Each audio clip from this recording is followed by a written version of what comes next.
Hola, nosotros somos Tala y Vanessa, estudiantes de psicología de primer semestre y vamos a presentar nuestro proyecto que habla sobre un poco de todo lo que vimos en el segundo parcial. Los sistemas de creencias son el conjunto organizado de ideas, valores, pensamiento e incluso suposiciones que todas las personas tenemos de nosotros mismos, de los demás y del mundo entero. Estas actúan como un filtro a través del cual las personas actuamos y tomamos decisiones. Los sistemas de creencias no nacen contigo, se van construyendo a lo largo de toda la vida mediante varios factores, como por ejemplo la educación, la cultura, el aprendizaje social, ya sea la familia o el entorno, el pensamiento, el lenguaje, etc. Se caracterizan principalmente por ser relativos, temporales, que tienen reforzamiento emocional y por la profecía autocumplida. Esto se refiere a que nosotros como personas, digamos que nos autodirigimos a una situación que va a reforzar nuestro sistema de creencias. Principalmente hay dos tipos de sistemas de creencias. Están las religiosas y las científicas. De estas dos se emanan otros tipos de sistemas de creencias como son los de identidad, los de capacidad, los de merecimiento y los de posibilidad. Los sistemas de creencias son muy importantes porque influyen en tus emociones, tu autoestima, tu toma de decisiones y básicamente el cómo actúas, tu conducta con el entorno.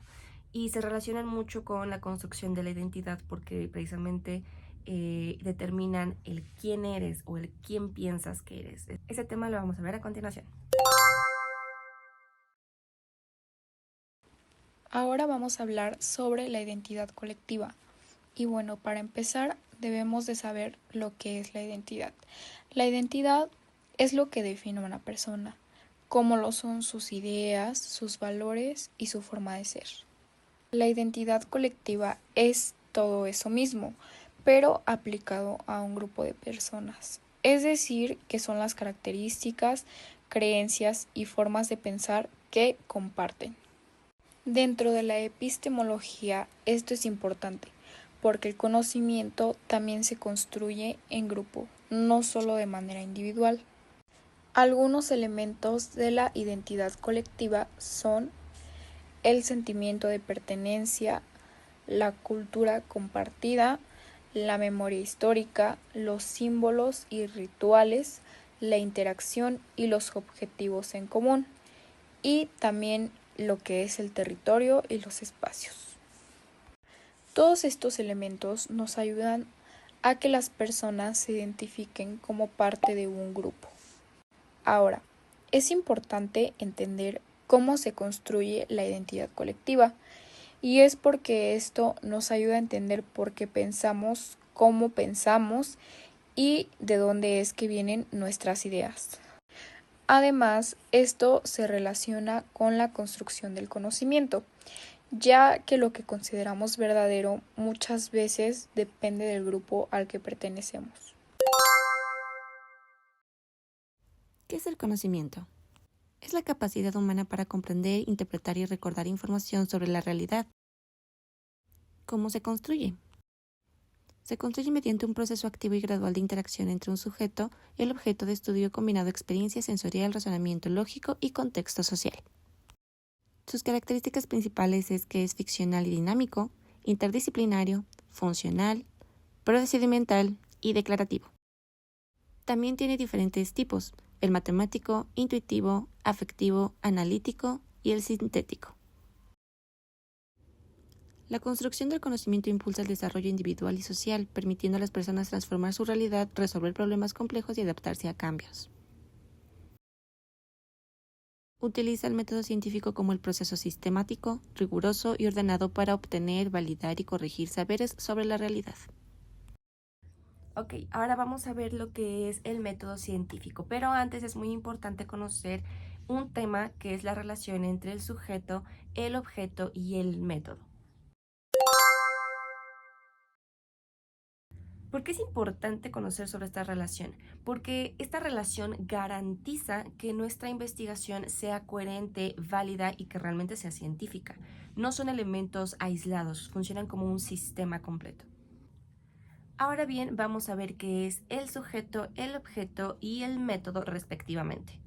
El sujeto es quien investiga, es la persona que va a realizar la investigación, ¿vale? Puede ser un estudiante o puede ser un científico. El objeto es el fenómeno, la realidad o el hecho que se va a investigar. Es el problema del que se quiere conocer, del que se quiere sacar más conocimiento. Y el método es el cómo se va a realizar esa investigación. El sujeto, quien investiga. El objeto, qué se investiga. El método, cómo se investiga. Por ejemplo, yo como estudiante de psicología quiero investigar cómo mis compañeros se comportan durante la semana de evaluación. Yo soy el sujeto, quien va a investigar.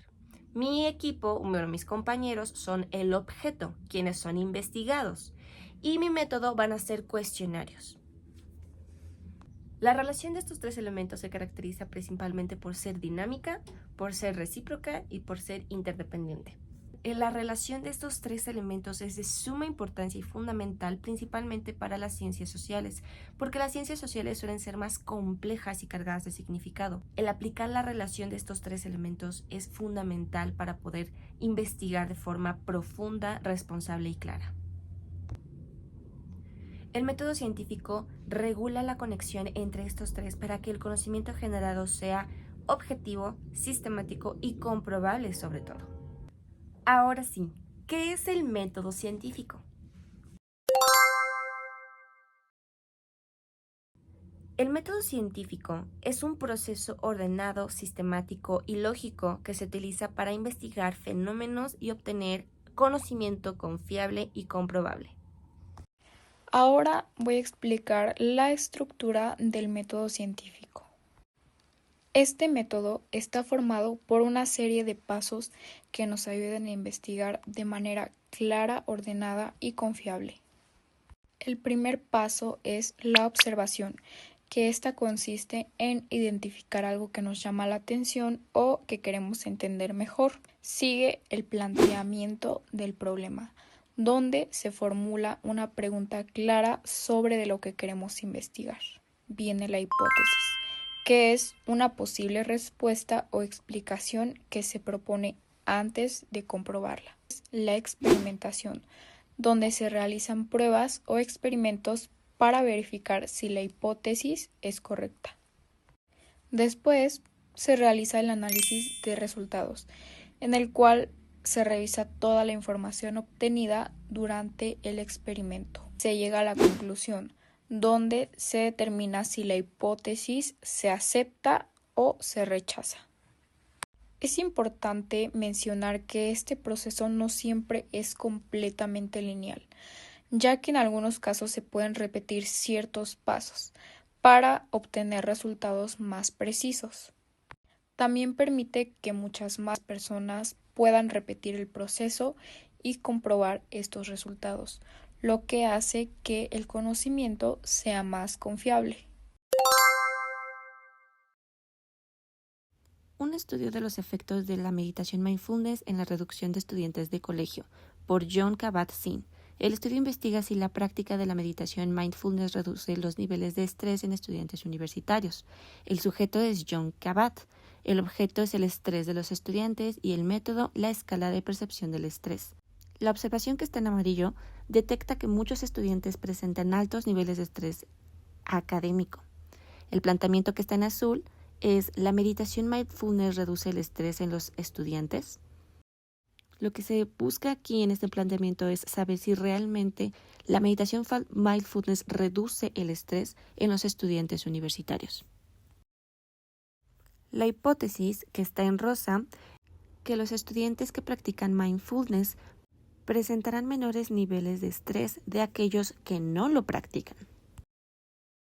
La experimentación que está en rojo se divide en tres: el grupo experimental, que son los que practican mindfulness 8 semanas, el grupo control, que no recibe intervención, y la aplicación de pruebas psicológicas antes y después.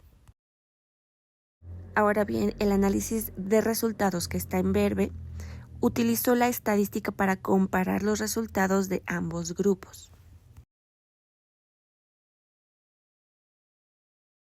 Y por último, la conclusión, que está en morado, donde se identificó que sí hubo una reducción significativa del estrés en aquellos estudiantes o en aquello grupo experimental que practicaron mindfulness durante 8 semanas a comparación de aquellos que no recibieron intervención. Este fue un gran ejemplo en este artículo porque se pudo identificar el sujeto, el objeto y el método, que es psicológico y experimental. Hay distintos tipos de métodos científicos. Está el inductivo, el deductivo, el analítico, el sintético, el experimental, el histórico y el observacional.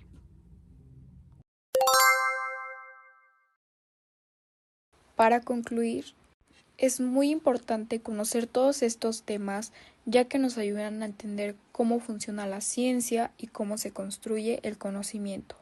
La epistemología nos permite cuestionar lo que sabemos y entender que el conocimiento no solo es algo fijo, sino que éste va cambiando con el tiempo. También vimos que factores como lo son la identidad colectiva influyen mucho en nuestra forma de pensar, y lo que demuestra que el conocimiento no solo es individual, sino también es social.